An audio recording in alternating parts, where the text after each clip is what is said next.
Hey guys, welcome to this series where I'm going to be going over my entire process for making the Cosplay pilot costume from Titanfall 2. Today we'll be going over printing, assembling, and sanding the helmet.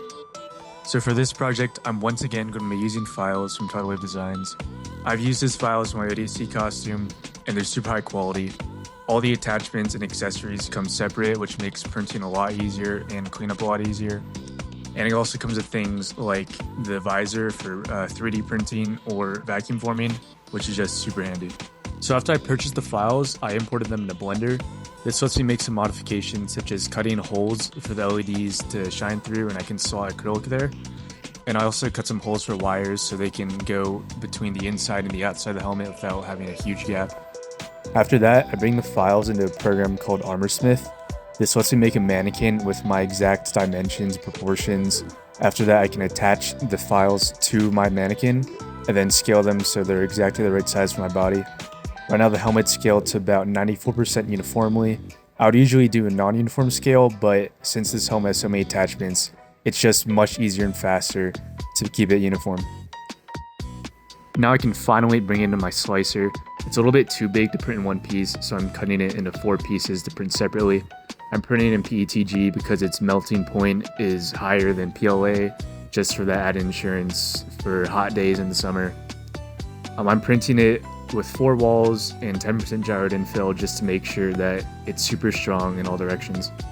Now that it's finished printing, we can start assembly. So I'm going to use super glue to connect the 2 edges together, and then use a soldering iron to plastic weld the seam.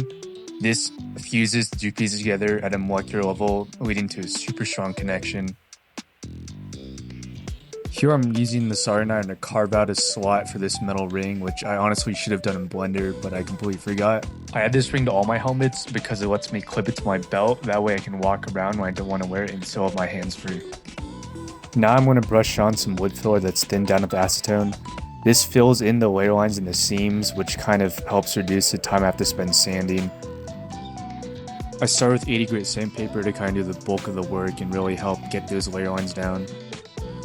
Then I go back and put on some more wood filler, and I also use a plastic scriber to help get wood filler out of those detail lines from earlier.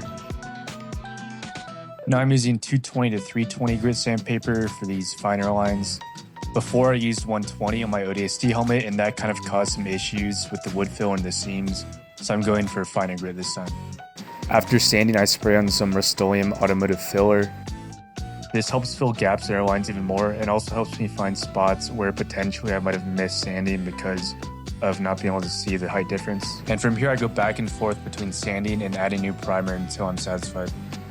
Here I'm adding the metal ring to the helmet, so I'm going to use hot glue to hold it at first, and then I'm going to plastic weld over the entire top just so it's a super secure fit without any risk of it coming out. So now you can see what the helmet looks like after I'm done sanding.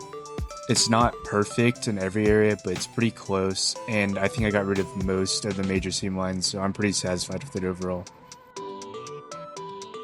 And on the inside, you can kind of see the original seams and how big the gaps were.